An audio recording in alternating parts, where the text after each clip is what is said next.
मी दिव्या शेठ तुमचं आयकॉन रियालिटीमध्ये खूप खूप स्वागत करते। जेव्हा एखादं शहर फुल्ली डेव्हलप होतं किंवा तिथे जमिनीची कमतरता भासते तेव्हा गव्हर्नमेंट त्या शहराचं विस्थापन करते, ज्याला आपण एक्सपान्शन ऑफ सिटी असं म्हणतो। सिडकोने 1972 मध्ये नवी मुंबईचं निर्माण केलं, कारण मुंबईमध्ये जमिनीची कमतरता भासत होती। त्याच प्रकारे आता नवी मुंबईमध्ये सेम परिस्थिती उद्भवली, कारण नवी मुंबईमध्ये जमिनीची कमतरता भासू लागली। म्हणूनच सिडको आणि MMRDA आता तिसरी मुंबई तयार करते, ज्याला आपण महामुंबई असं म्हणणार आहोत। याच महामुंबईमध्ये आयकॉन रियालिटी तुमच्यासाठी खास प्लॉट घेऊन आले। चला तर मग आजच्या या व्हिडिओमध्ये आपण ऑफिस पासून ते आयकॉन रियालिटीच्या प्लॉट पर्यंत प्रवास करूया। चला महामुंबईच्या दिशेने। तर आता आपण आहोत नवी मुंबई महानगरपालिकेच्या बिल्डिंग समोर, आणि हा जो रोड आहे तो पाम बीच रोड आहे, जो सीऊड आणि वाशीवरून जातो मुंबईला। सो आता आपण जाऊयात आपल्या नेक्स्ट लोकेशनवर।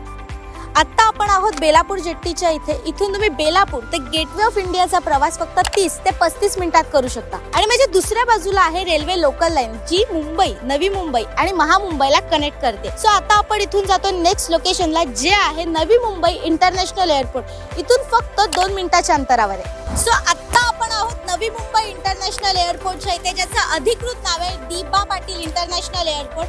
हे एअरपोर्ट देशातील सगळ्यात मोठ्या एअरपोर्ट पैकी एक आहे, आणि ओल्ड मुंबई एअरपोर्टची ट्रॅफिक कमी करणं आणि रिजनल कनेक्टिव्हिटीवर जास्तीत जास्त भर देणं हे या एअरपोर्टचं मेन उद्दिष्ट आहे। हे एअरपोर्ट आपल्या प्लॉट पासून फक्त आणि फक्त 10 मिनिटाच्या अंतरावर आहे। सो आता आपण जाऊयात आपल्या नेक्स्ट लोकेशनवर, गव्हाण फाटा। सो आता आपण उभे आहोत गव्हाण फाटा ब्रिज वरती, आणि तुम्ही या बाजूने बघू शकता पुणे एक्सप्रेसवे, गोवा एक्सप्रेसवे आणि अलिबागला जाऊ शकता। तर तुम्ही या बाजूने चिर्ले जंक्शन, रांजणपाडा आणि JNPT सुद्धा जाऊ शकता।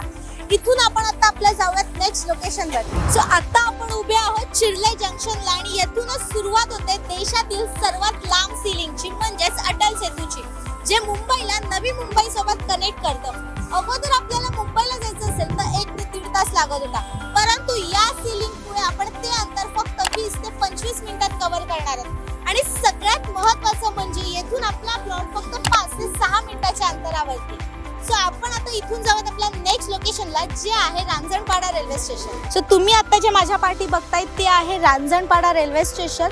सेम बेलापूर आणि वाशी सारखं हे स्टेशन सुद्धा कॉम्प्लेक्स स्टेशन आहे। बेलापूर आणि उरणची जी रेल्वे लाईन आहे त्यातील 5वं स्टेशन म्हणजेच रांजणपाडा स्टेशन आहे। आणि सर्वात महत्त्वाचं म्हणजे येथून आपला प्लॉट फक्त 2 ते 3 मिनिटाच्या अंतरावरती। सो इथून आपला आता लास्ट लोकेशन असणार आहे प्लॉट। तर चला आपल्या नेक्स्ट लोकेशन वरती जाऊया। सो फायनली आपण आपल्या प्लॉटच्या लोकेशन वरती पोहोचलेले आहोत। ऑफिस पासून आपण प्लॉटला येईपर्यंत आपण वेगवेगळी कनेक्टिव्हिटी पाहिली, त्याचप्रमाणे इथे प्रपोज कनेक्टिव्हिटी सुद्धा आहे। Alibag Virar multi model corridor आहे, गोवा सावंतवाडी एक्सप्रेसवे आहे आणि जुई मेट्रो स्टेशन सुद्धा आहे। भविष्यात इथे वेगवेगळ्या प्रमाणात डेव्हलपमेंट होणार आहे। गव्हर्नमेंट आणि सिडकोचे इथे डेव्हलपमेंट करण्यासाठीचे वेगवेगळे प्लॅन्स सुद्धा आहेत। सो तुम्हाला भविष्यासाठी चांगली गुंतवणूक करून ठेवायची असेल तर आत्ताच तुम्ही आयकॉन रियालिटी सोबत कॉन्टॅक्ट करा।